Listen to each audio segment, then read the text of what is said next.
beth yw'r amcanion y sesiwn heddi?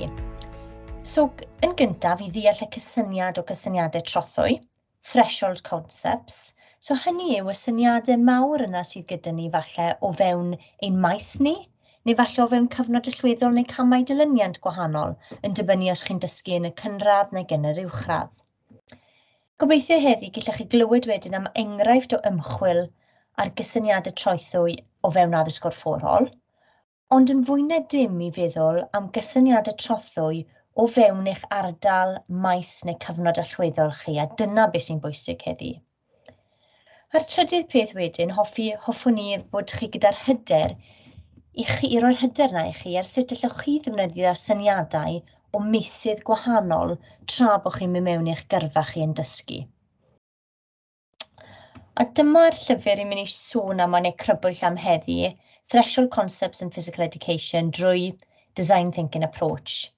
Ag o fewn y llyfr hynna, fel fi wedi sôn, nes I cydweithio gyda nghyfaill i Fiona Chambers a Dave Aldous.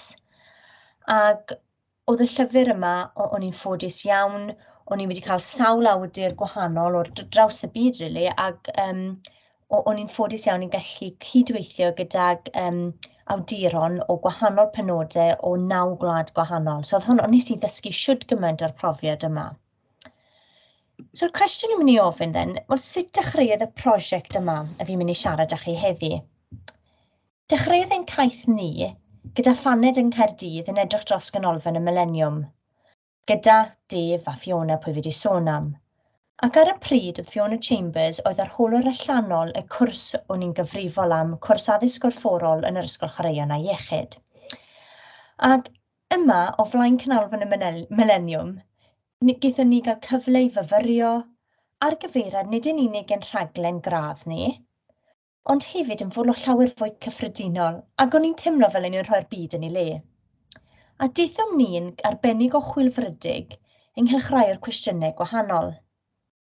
A rai'r cwestiynau o'n ni'n gofyn i'n hunan o fewn ein maes ni oeddym ni fel proffesiwn yn glir ar ein diben mewn cwricwlwm yn y achos yma addysg gorfforol gorlawn sy'n canolbwyntio'n wirioneddol ar gynnwys. Ac falle bod chi'n teimlo hefyd o fewn eich maes chi, ydy eich maes chi'n glir ar diben eich cwricwlwm mewn falle cwricwlwm chi'n gweld sy'n jam-packed gyda lot o gynnwys. Yr ail peth wedyn oedd, o'n i'n gofyn oedd beth oedd yn bosibl I bob plentyn a pherson ifanc ei gyflawni cyn gadael ysgol. A sut gallem ni gael pob plentyn a pherson a pobl ifanc I feithrin y cariad gydol oes hwnnw at symud y gallu symud yn dda cyn gadael ysgol. Ac efallai byddwch chi'n gofyn cwestiynau gwahanol, a beth felly yw'r pethau yna chi'n teimlo, falle o fewn eich maes chi moyn bod y plant a bobl ifanc yn wneud cyn gadael ysgol. Felly, mae cwestiwn I chi fan hyn, ac beth fi moyn chi wneud, os chi'n gallu rhoi yn y chat, please byddwch yn mor ryngweithiol a chi'n gallu. Moyn gofyn I chi, I fi, beth I chi'n chwilfrydig amdano yn eich maes chi? Beth fel petai yw'r problemau drygionus neu'r wicked problems yna yn eich maes chi? So, okay, na I just stopio fyna am un eiliad. So, Ceri, gallwch fi just dod nôl i'r chat, gyda fi weld, os rai o'ch chi'n gallu rhoi rai o'r syniadau, beth I chi yn chwilfrydig am? Beth I chi'n meddwl, oh my gosh, mae hwnna'n really neud fi yn fy maes I, dyna beth I moyn edrych am. A gobeithio bydd llawer o chi newydd wneud eich syniadau, felly beth yw I chi'n chwilfrydig amdano? Fi'n mynd I roi 30 eiliad I chi nawr, fi'n disgwyl bod pobl yn rhoi pethau fewn y chat. So, gen I 30 eiliad tawel. Fi'n agor y chat.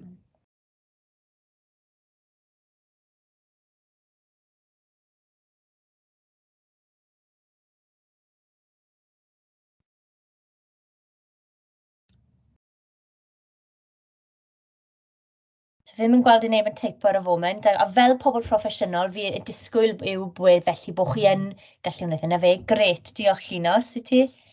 Llefarydd I blant. O ie, lle nad yw Cymraeg ar yr aelwyd. A mae hyn mor berthnasol nawr. O'n i'n siarad yn gynt y llyfaredd yna, ac falle yn wedig dros y cyfnod clo, bod llawer o blant o bobl ifanc wedi colli y gallu yna, ac yn wedig ban bod nhw ddim wedi bod yn yr ysgol. Yeah. So os gweddill chi'n gallu rhoi syniadau yn y chat?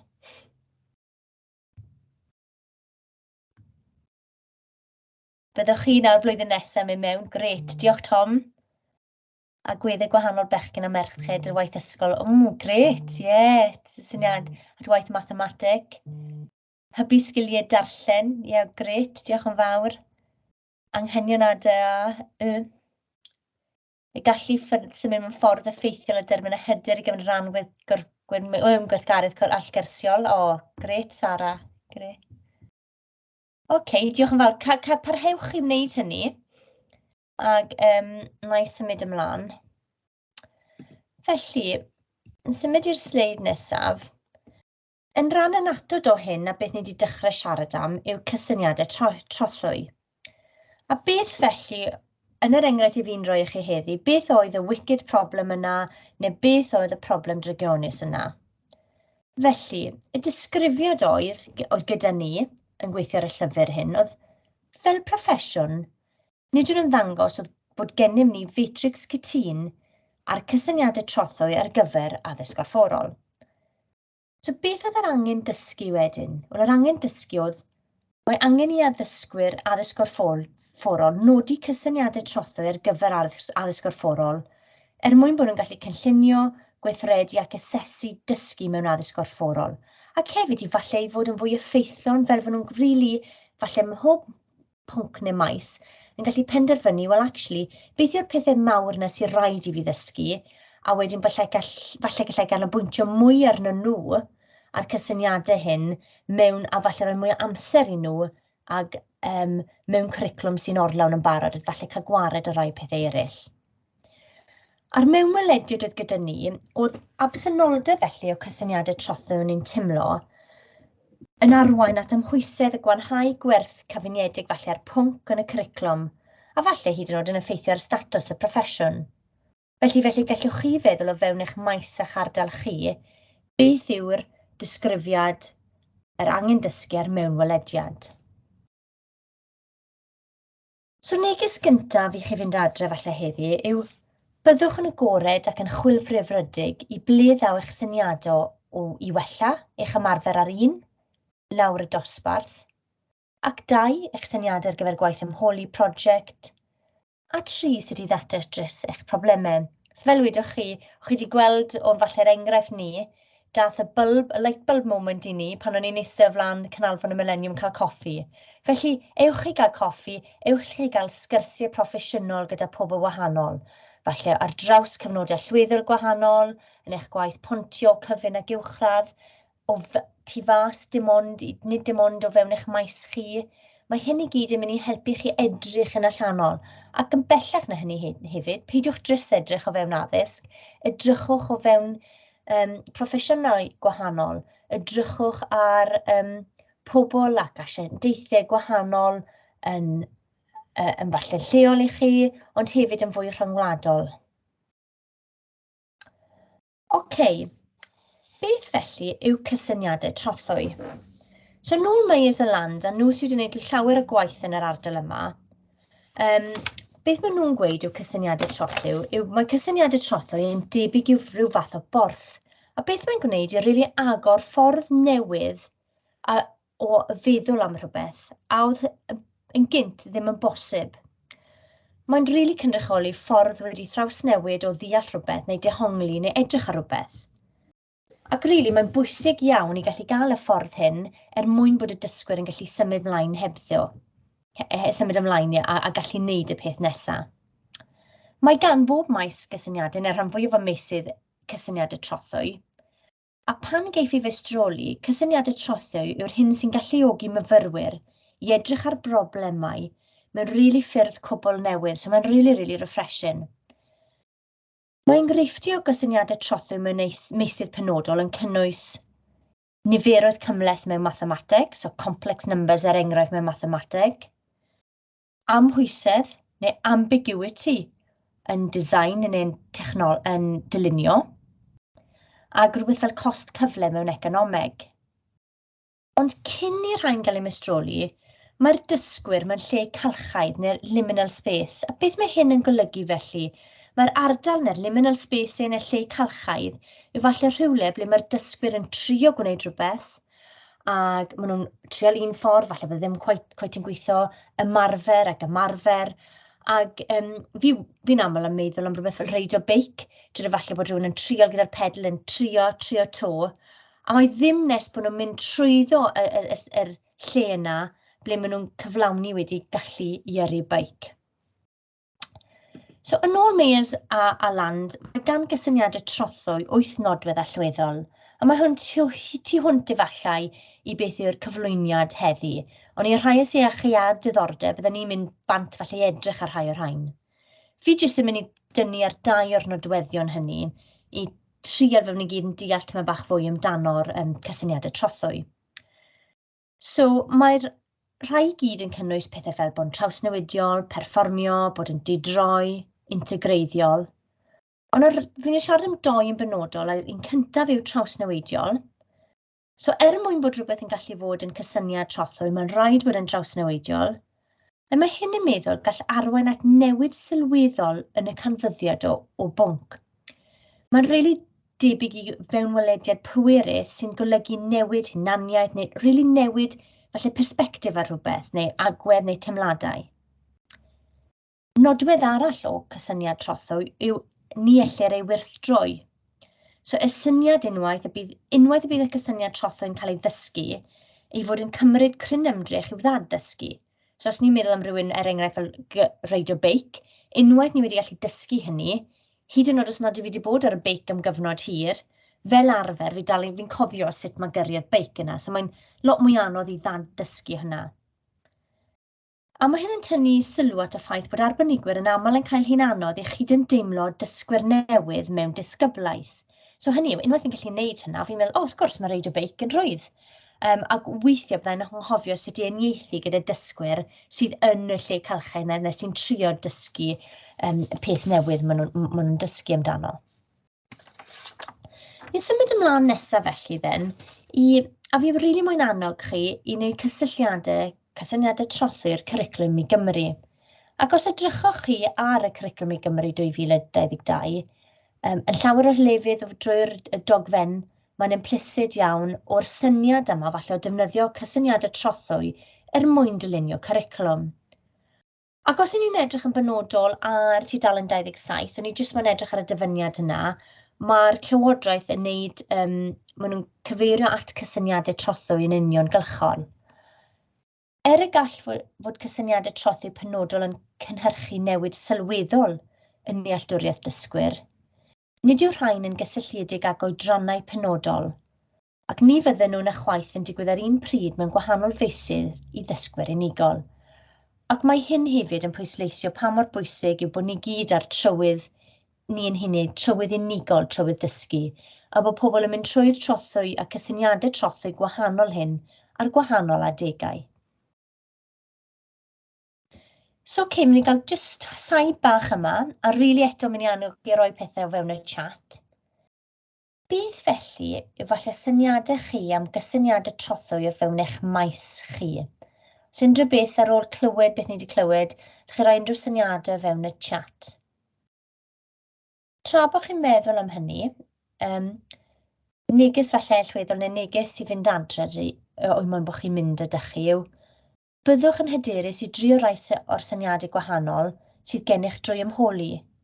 A cofiwch fel ni wedi sôn am eisoes bod chi yn asiantau newid, eich chi'n agents o change fel ni wedi gweud yn barod. Byddwch ar hyder yna i fynd mewn i ysgol, ddim i newid popeth, ond pan bod chi'n cael y gofyn meddwl, mae dy fi rai syniadau yma, neu fi wedi meddwl am hyn, a cymerwch ran yn yr trafodaethau dysgu proffesiynol yna. So, yna jyst stop am 30 eiliad i weld os mae pobl, Ceri, os yw pobl wedi rhoi pethau yn y chat? Dim eto. Dim y bryd. So, na jyst rhoi 10 eiliad a falle na i mynd ymlaen, ond fi rili moyn annog chi feddwl am hyn tipyn bach yn fwy, ac falle bydd yn jyst yn adeiladu ar beth chi wedi dechrau meddwl am yn y pwynt diwethaf. Fi'n deall falle hefyd bod hwn yn rhywbeth mwy dwys i meddwl am, falle bod angen amser, felly falle ewch chi bant yn meddwl, o, beth yw hwnna, mae eisiau fi gael chat â rhywun. Falle oedd e'n rhywbeth o'n ni enghraifft ddim rili wedi ystyried cyn bod ni'n cael trafodaeth amdano fe. Felly, na i symud mlaen, ond please, os chi'n meddwl am pethau, rwch nhw o fewn y chat. Felly yn symud mlaen, ond mynd i siarad tipyn bach i chi nawr amdano pa methodoleg wnaethon ni ddefnyddio yn y llyfr. So wnaethon ni ddefnyddio meddwl dylunio, neu design thinking, a fi ar eiseisius wedi cyffwrdd ar y dechneg yma. Wnaethon ni edrych am problemau drigionus, neu defnyddio problemau drigionus o fewn ein maes ni. Ac beth o'n ni'n, o fewn y llyfr ei hunan, gaethon ni 7 astudiad achos symud, so movement case studies, a y 7 lle hyn o ble ni wedi gofyn i bobl ar gweithgareddau gwahanol, ond yn gweithgareddau eitha cool, eitha funky, eitha gwahanol falle i'r rhai traddodiadol. Ac beth o'n i wedi gofyn wedyn yw o fewn y grwpiau yma, o fewn pob pennod oedd pod ysgrifennu. Ac o fewn y pod ysgrifennu yna, oedd 2 academig ac 1 ymarferwr. A beth o'n i wedi gofyn i nhw cael chwarae gyda beth o'n nhw'n meddwl oedd falle rhai o'r cysyniadau trothwy o fewn falle rhyw-weithgaredd penodol. Ac fan hyn wnaethon nhw mynd bant yn eu grwpiau nhw, wnaethon nhw uniaethu 'da'i gilydd, wnaethon nhw ddefnyddio lot o syniadau, meddwl dylunio, rhoi syniadau gyd mewn yn y pot i ddechrau 'da, a wedyn dechrau meddwl, beth yw'r broblem, a wedyn dechrau tynnu hwn lawr falle i falle un syniad neu syniadau, a wedyn trio mas y syniadau yna drwy gweithgareddau corfforol, cyn bod nhw'n dod â hyn i gloi a bwydo nôl beth ydy'r syniadau nhw i ni. Felly, jyst i roi syniad bach ar beth oedd rhai o'r astudiaethau achos yma.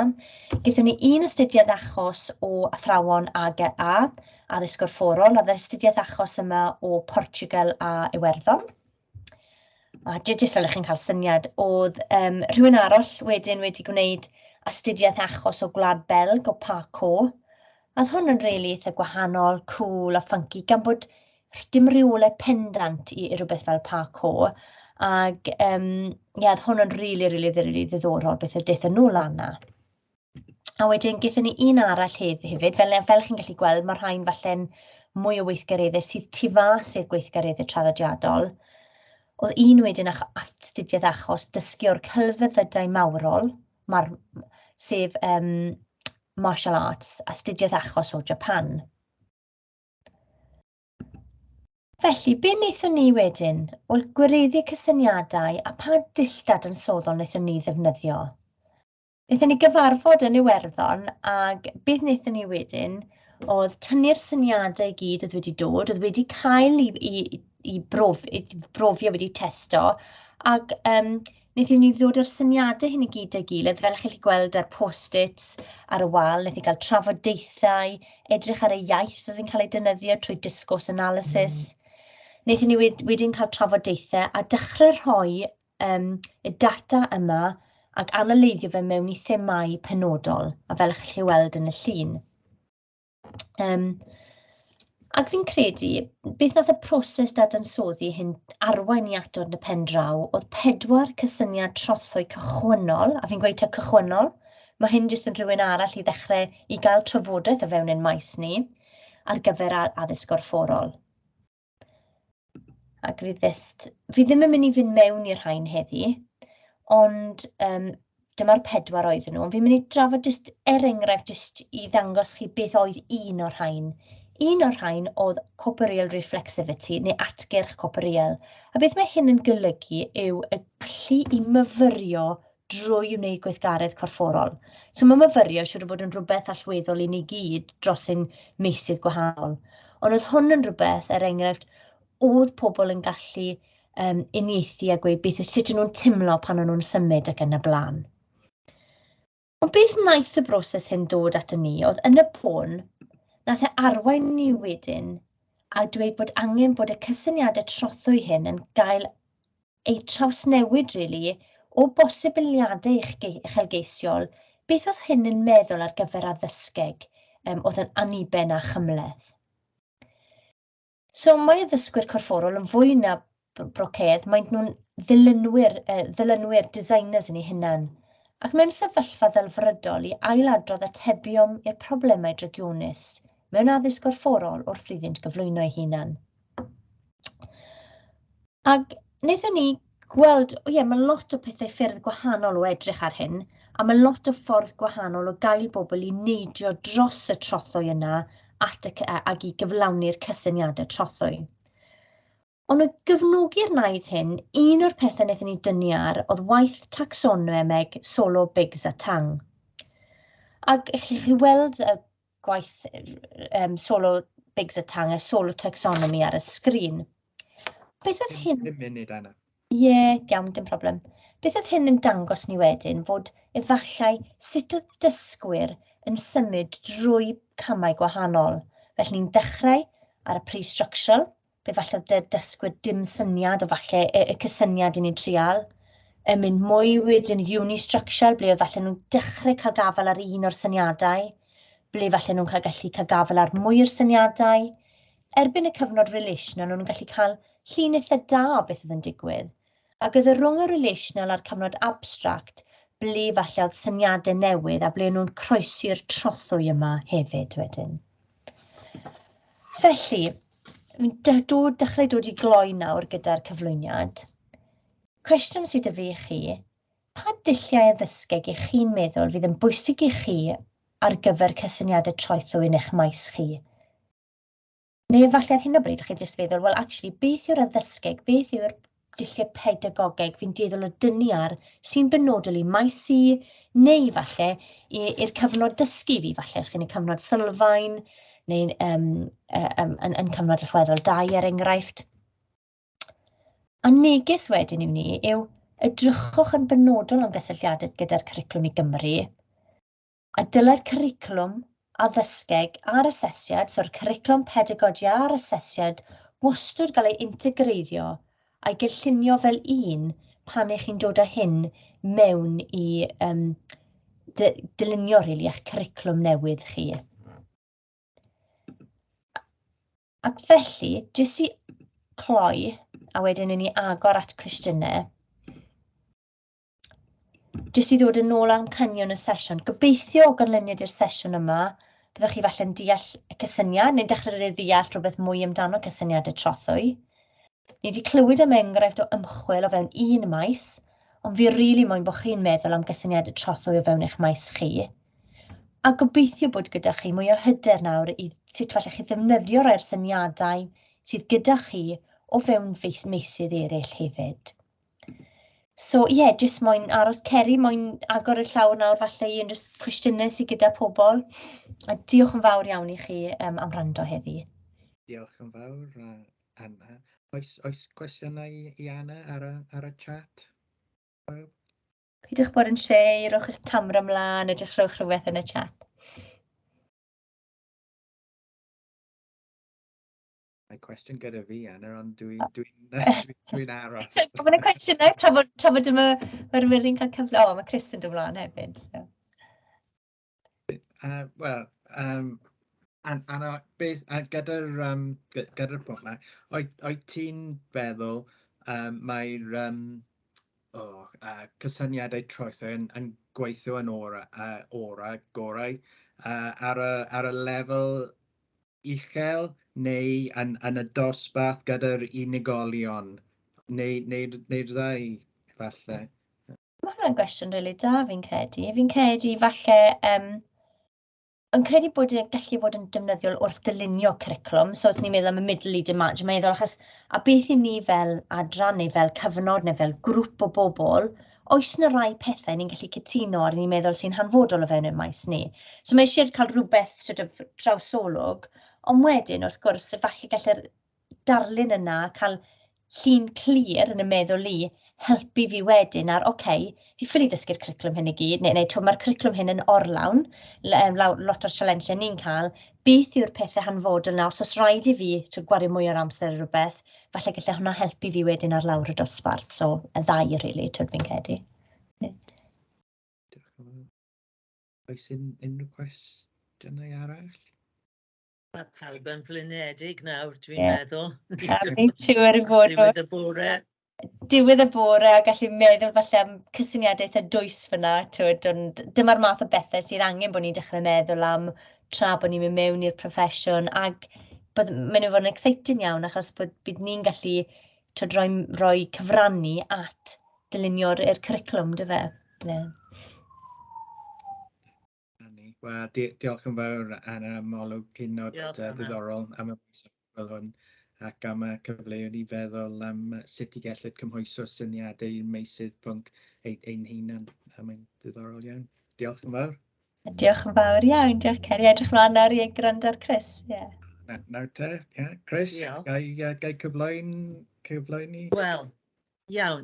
Beth dwi moyn gwybod yw sut mae Anna yn cael ei hunan ar PowerPoint ar y sgrin. Cos dwi ddim yn gwybod sut i wneud hwnna. O, cwestiwn da. Y gyd nes i oedd rannu'r sgrin. O'n i'n methu gweld fi fy hun, ond o'n i'n gwybod oedd chi bach i fi glaw arall, so fi'n siŵr sut mae'n helpu. Byddai'n trial rhannu fy sgrin nawr, a os allwch chi ddweud wrtho fi bod popeth yn ei lle, byddwn ni'n iawn. Os ydych chi'n gallu gweld y PowerPoint. Wedyn, nes i gweld e, Chris. Ond chi yn y ffordd, dwi ddim yn gallu clico. Dwi ddim yn licio'r icon bach yma sy'n dod lawr y gwaelod, a stopo fi rhag. Right, okay. No, wel, diolch Chris. Mae Chris sy'n nesau at ddiwedd ei hystudiaeth a'i tuag at PhD. Bydd Chris yn siarad yn ei heddiw ynglyn myfyrdodau o ymchwil doethurol ar y fanteision gweithredu strategaethau a fforddi cyfoedi gyda myfyrwyr tar cynradd. Iawn, diolch yn fawr Chris. Diolch Ceri. Mae'r teitl heddi tipyn bach yn hir, dwi'n gwybod hynny. Os allwch chi roi rhybydd 10 munud i fi, Ceri, tuag at y diwedd, cos dwi'n tueddu siarad gormod. Ydy pawb yn gallu, dwi ddim yn gweld y chat neu dim byd nawr, gobeithio bod pawb yn gallu fy ngweld a chlywed.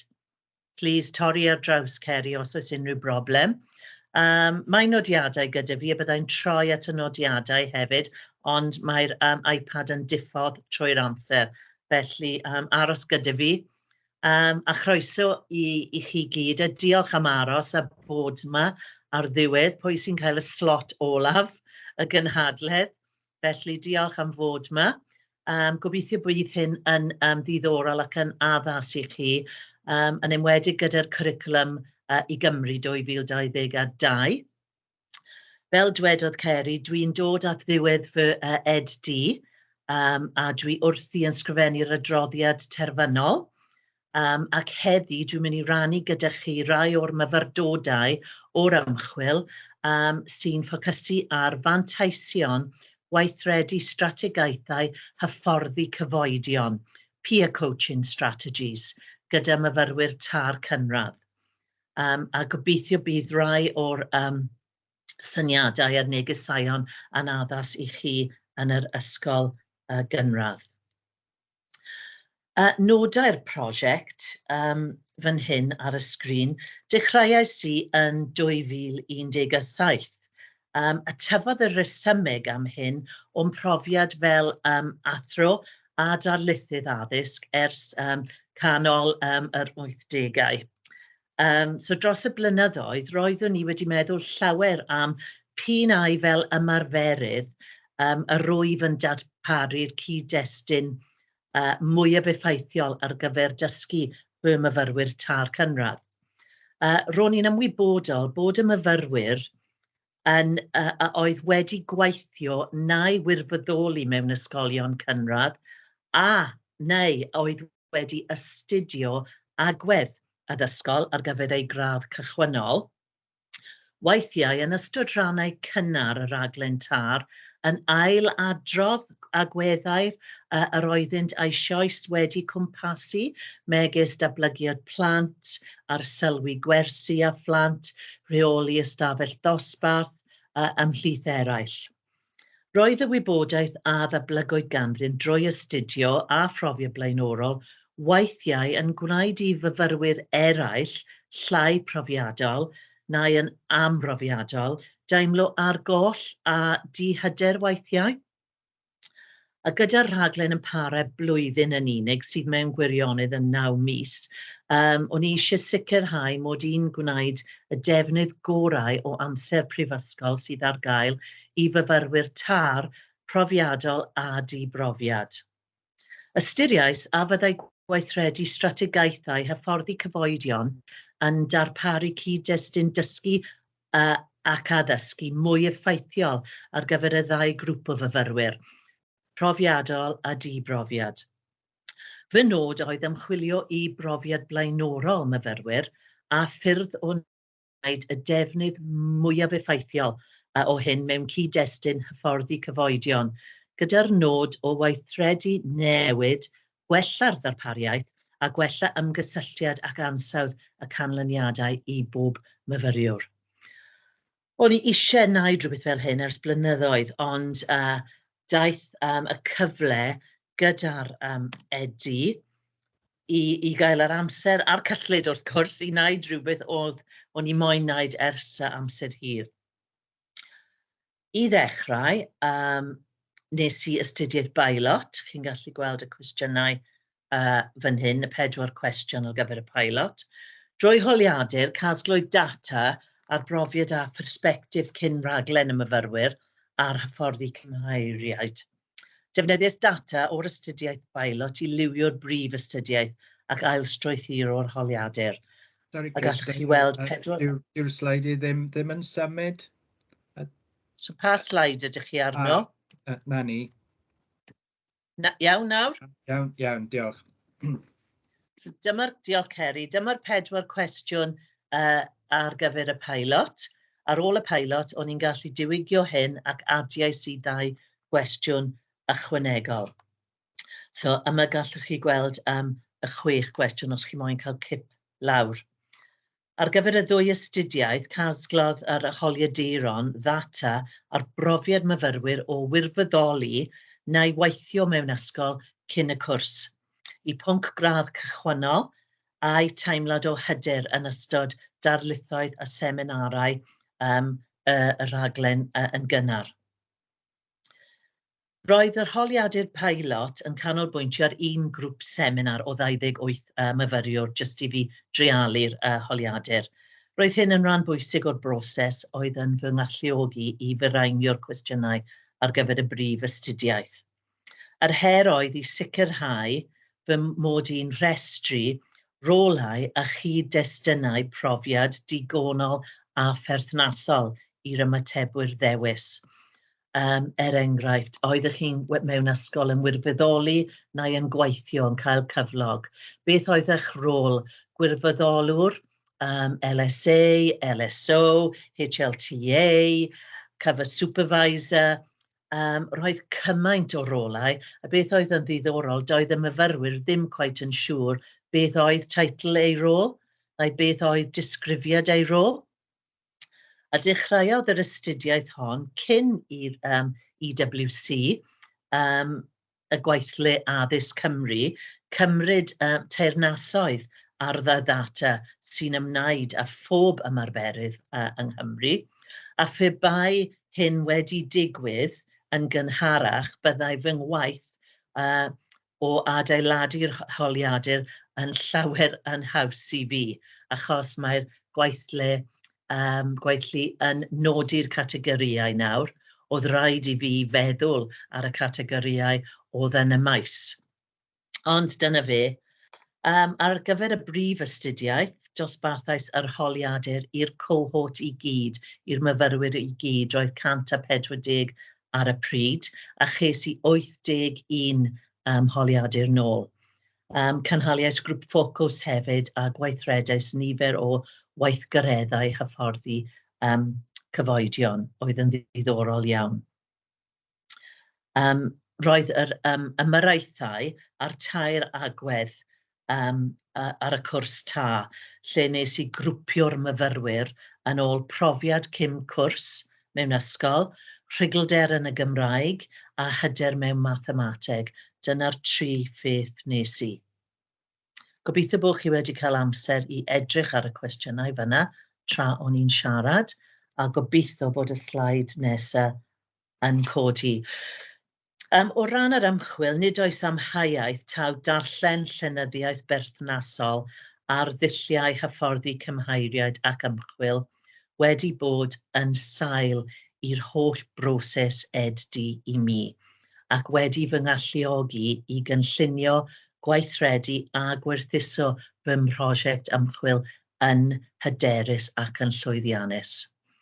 Roedd syniad o hyfforddi cymheiriad gyda fi fel wedes I am flynyddoedd, ond o'n I ddim yn gwybod tan o'n i'n dechrau ymchwilio bod ein strategaeth bydol roedd wedi trialu dros y byd. Doedd dim amser gyda fi ymchwilio mewn I hwn, o'n i'n ymarferydd ar lawr y dosbarth. Felly, pan oedd yr amser wedi rhoi I fi I ymchwilio'n benodol, oedd amser gyfoethogaeth I fi ymlacio a darllen, a dysgu a meddwl, waw, mae fy syniad I yn un go iawn. Felly, oedd hwnna yn rhoi lot o hyder I fi I fynd ymlaen gyda'r ymchwil. Ac wrth ddarllen, wrth gwrs, ac astudio, dysgais I am bwysigrwydd y fframweithiau cysyniadol oedd yn gallu fynd fel sylfaen I'm gwaith. Roedd gwaith fel y rai a grybwyllir ar y sleid hon yn sail I'm datblygiad wrth gynllunio fy nilliau ymchwil. So, os ydych chi yn darllen fy traethawd hir yn y diwedd, byddwch chi'n gweld yr enwau yma trwy'r gwaith I gyd.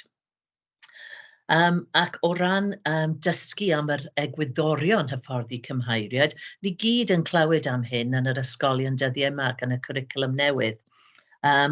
Mae gwaith fel rhain ar y sleid yma wedi cyfrannu'n sylweddol at fy sylwaen wybodaeth ac wedi bod yn rhan annatod o mhythroniaeth drwy gydol yr EdD. Welwch chi mod I wedi cynnwys yr un ar moeseg,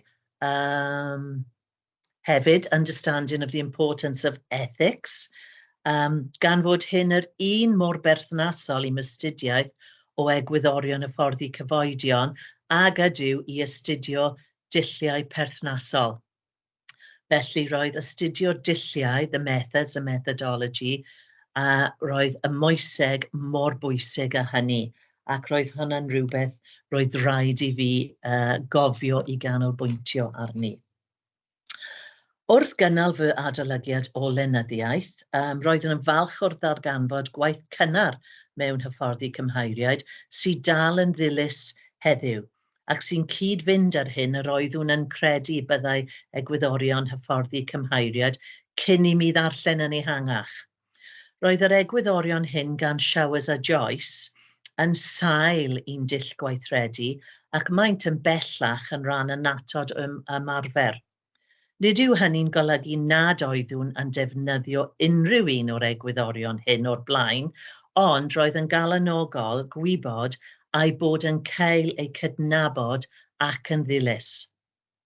So edrychwch ar y sleid, mae hyn yn crynhoi yr egwyddorion a resymeg hyfforddi cyfoedion, a dwi'n siŵr bydd hyn ar gael I chi ar ddiwedd yn y recordiad I chi fynd nôl I feddwl am rain ar gyfer eich ysgolion a'ch ymarfer yn yr ysgol. Fe ymheriwyd I ddechrau drwy geisio coladu'r gwahanol agweddau roedd ei angen arnaf ar gyfer fy mhrosiect fel myfyrwyr, darlithwyr, cyrff perthnasol a sefydliadau megis y llywodraeth. Helpodd y fframweithiau fel McKinsey's 7S fframwaith I mi ddechrau llunio fframwaith cysyniadol fy hun.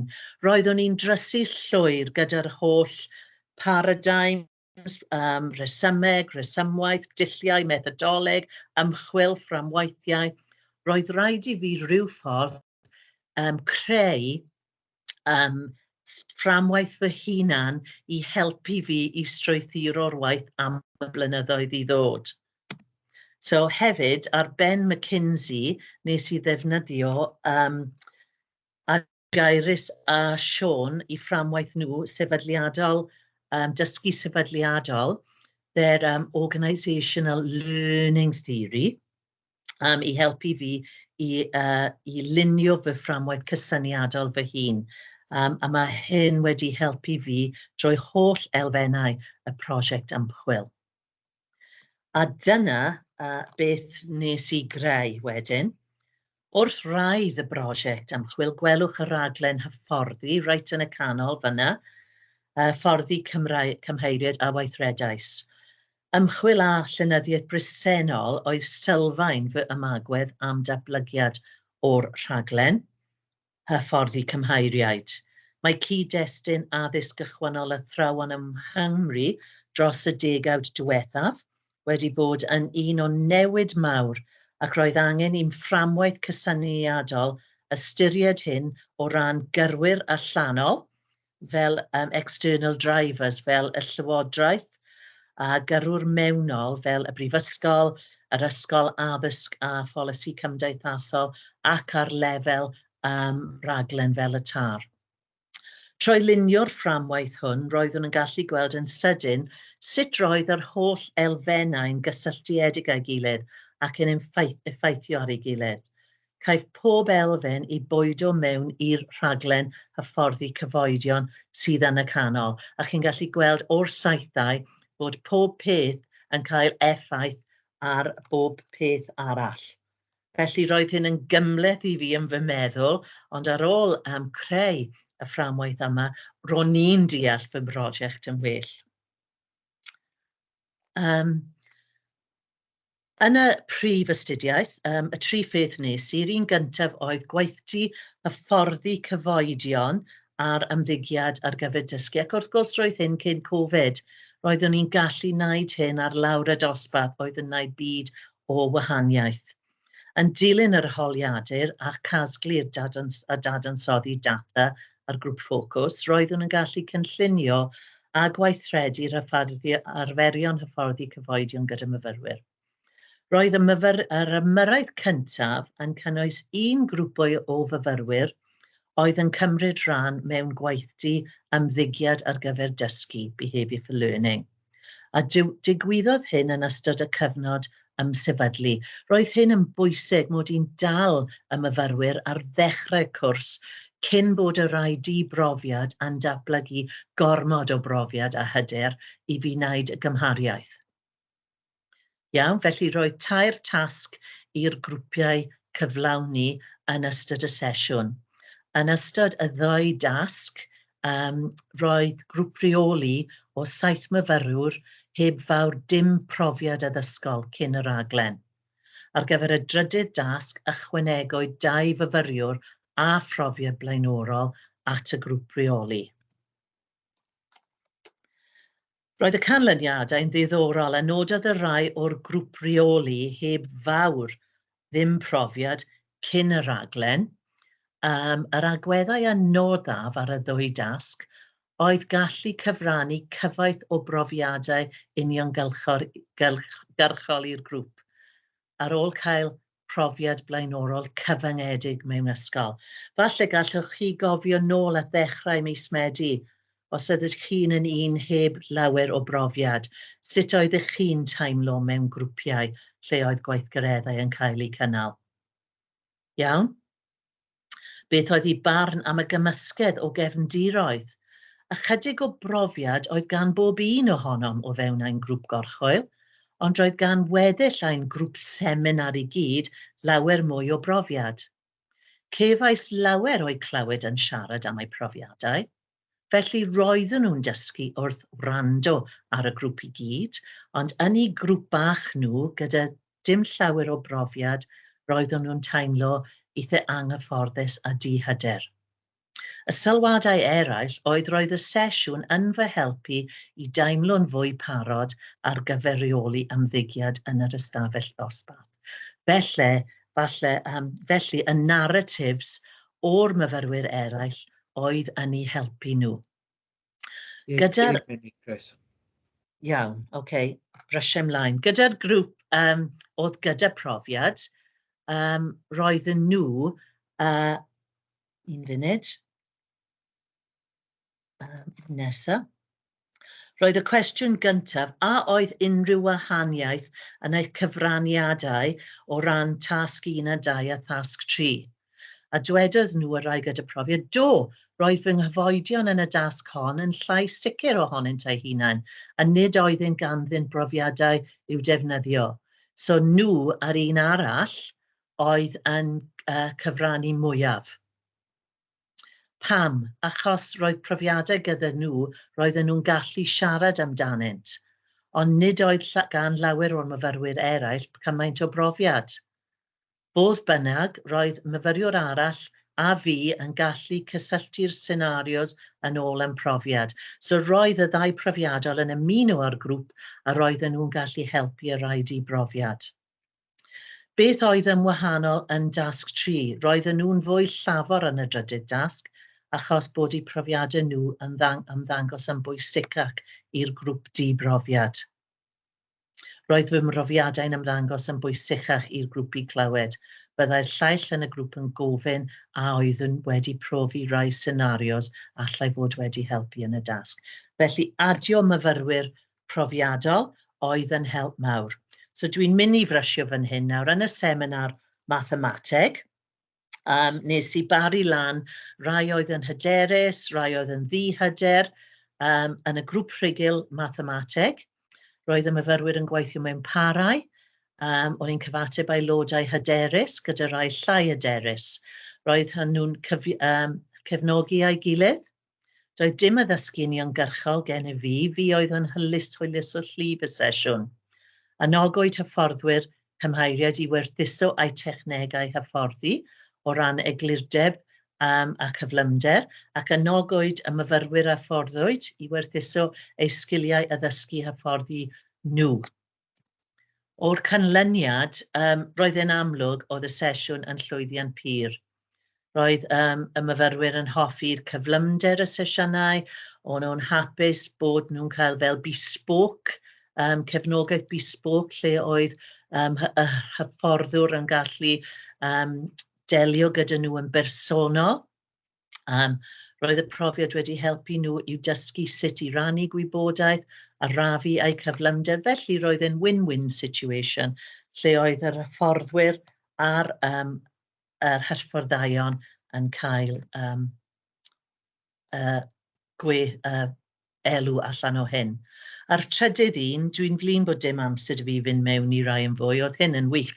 Nes i pari lan y myfyrwyr rhugl y Gymraeg gyda'r rhai y dysgwyr, dihyder, a mae yna 3 link gyda fi fan hyn i ddangos i chi beth aill allan o'r sesiwn, os oes amser, gallai ddangos rhain i chi, maen nhw'n wych, lle oedd y myfyrwyr rhugl yn cefnogi'r dysgwyr i ddarllen stori yn yr ysgol, wnaethon nhw recordio nhw ac helpu nhw gyda ganghanu a phopeth.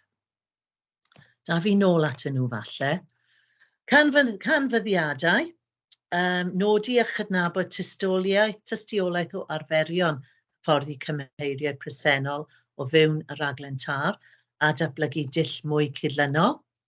Nodi a chydnabod tystiolaeth o arferion hyfforddi cymheiriad cyfredol ar draws yr holl ddarpariaeth, a byddai'n coladu canlyniadau i liwio'r gwaith o gynllunio ar y raglen TAR yn Met Caerdydd a'i roi ar waith ar draws yr holl ddarpariaeth. Dyma'r heriau a rwystrau, a dwi wedi cysylltu rhain gyda'r ymchwil i chi. Y pethau oedd wir yn herio fi. Managing the workload and time, selecting the sample size, ac ati. Chi'n darllen yn gyflymach na fi. So os ych chi'n meddwl am wneud ymchwil, dyma rai o'r heriau a rwystrau i chi. Ond dyma beth oedd yn cyfrannu at fy natblygu personol a proffesiynol. Y cyfle i ymchwilio wedi cael effaith gadarnhaol ar fy ngwybodaeth a dealltwriaeth o darddiad a datblygiad addysgu hyfforddi, cyflawni'n sylweddol at fy gyflwyniad i fyfyrwyr, datblygu fy sgiliau ysgrifennu academaidd, myfyrio a hyblygrwydd cryfach gyda fi, reoli data yn fwy hyderus, llawer mwy, gwell dealltwriaeth o brosesau ymchwil a mwy o hyder wrth hyfforddi cyfoedion. A dyma'r cyfair nodau. fi jyst eisiau, os bosib, dangos yr un gyntaf i chi. Os yw hyn yn dod ar y sgrin, byddai jyst yn dangos un i chi, achos bod nhw yn dda. Nid yr un fyna, dwi'n licio'r ail un fan hyn. Mae tym bach yn hiro. So, dyma fe, dyma'r myfyriwr rhugl ar y dde, a'r grŵp o myfyrwyr o Ganada fan hyn. Please, yeah. My kids do that when they ask for their dinners. Yeah. Or when they're to the toilet, they'll say like, "Can I please?" Yeah. You say yes, and what if they're asking for the toilet? No, some of them don't say it properly, so I can kind of correct. Working on it. Really? I can't correct them. They're asking for. I asked the one girl who's on like group correct. Edrychwch ar bar mor gyfforddus maen nhw. Please, yeah. My kids do that when they ask for like.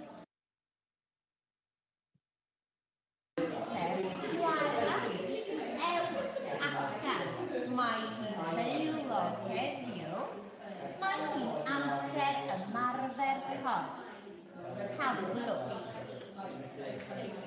Mae hi'n amser stori. Gwrandewch. Edrychwch. Mae hi'n amser mynd adref. Gweddïliwch. Da bo pawb. Da bo Mrs Thomas a ffrindiau. Iawn, dyna fe, Ceri. Tipyn bach o whistle-stop tour fyna bawb, ond welwch chi sut oedd y myfyrwyr rhugl yn gwneud a faint o effaith o'n nhw'n cael. Oedd y myfyrwyr yn recordio nhw, yn darllen ac yn gahanu, yn mynegu iddyn nhw, i helpu nhw i fynd i'r ysgol wedyn i weithredu strategaeth o ddarllen stori. So, diolch Ceri. Gwych. Diolch yn fawr, Chris. Oes cwestiynau? Amser am un neu dau gwestiwn? Jyst ma'n gweud diolch yn fawr i ti, oedd e'n briliant i weld yna, Chris, diolch, twyd am gweld a cael mewn molediad rili da i ymchwil di fyna.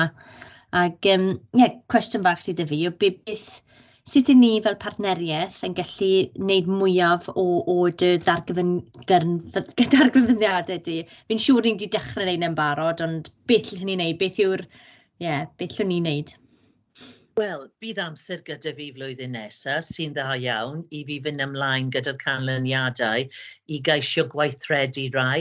Yn amlwg, bydd angen cael sesiynau hyfforddi i helpu'r staff i ddod i ddeall yr egwyddorion yn fwy, ac i ni wneud rhyw fath o audit i weld ble i ddechrau ar y raglen tar, mae yna lle'r gorau i ddechrau wneud hyn. Trafodwch gyda'r myfyrwyr, beth yw falle myfyrwyr sydd wedi wneud y cwrs, ble mae'r agoriadau mwyaf i ni ddatblygu hyfforddi cymheiriaid yn y dyfodol. Sut gallen ni ddatblygu hyn gyda partneriaethau yn yr ysgol i adeiladu ar y sgwlau training days, falle, i wneud mwy o hyn. Mae'n thema enfawr, a mae rhyw fath o meddylfryd newid, meddylfryd twf. It's a cultural change i staff myfyrwyr, achos ni yn tueddu dal i addysgu mewn dull traddodiadol ar y rhaglen yn dibynnu ar faint y grŵp. Oedd yn ddiddorol iawn i fi weld bod yr whole cohort lecture oedd yr un lleiaf poblogaidd yn fy canlyniadau. Oedd myfyrwyr yn hoffi'r seminar mwyaf. So mae llawer o bethau eraill yn yr adroddiad, ond dim amser i drafod heddi. So mae llawer gyda fi i rannu gyda'r staff tar, ond mae rhaid i ni gael amser ac i fod i flaenoriaethu hyn. So mae'r sgôp na. Diolch Anna. A fi jyst yn credu o ran yn strategaethol heddi, os bydd yn rili ddiddorol i'r strategic board a bethau gael clip bach o hyn, a falle os yna unrhyw argymellion, a falle, fel ti'n gweud, mae lot o bethau, allan ni ddim yn trwyddo nhw gyd, ond os yna'r cwbl o argymhellion, falle lle gyflwyno i'r strategic board neu'r Regional Advisory Board ar ryw bwynt blwyddyn nesaf falle hefyd. Ie, mae rhestr o argymhellion yn yr adroddiad yn barod. Diolch. Wel, mae amser wedi mynd. Diolch yn fawr, Chris. Diolch bawb am rando, diolch. Ymwelediad i dy ymchwil. Diddorol iawn a phob lwc gyda dy faifa sy'n digwydd yn fuan. Diolch. Diolch, Ceri. Croesi bysau. Diolch. Dyn ni'n symud i'r gwerthusiad nawr gyda'r myfyrwyr Saesnig hefyd. Diolch, hwyl fawr bawb. Diolch bawb. Nes i weld chi. Diolch chi fory ar y campws. Hwyl. Hwyl fawr.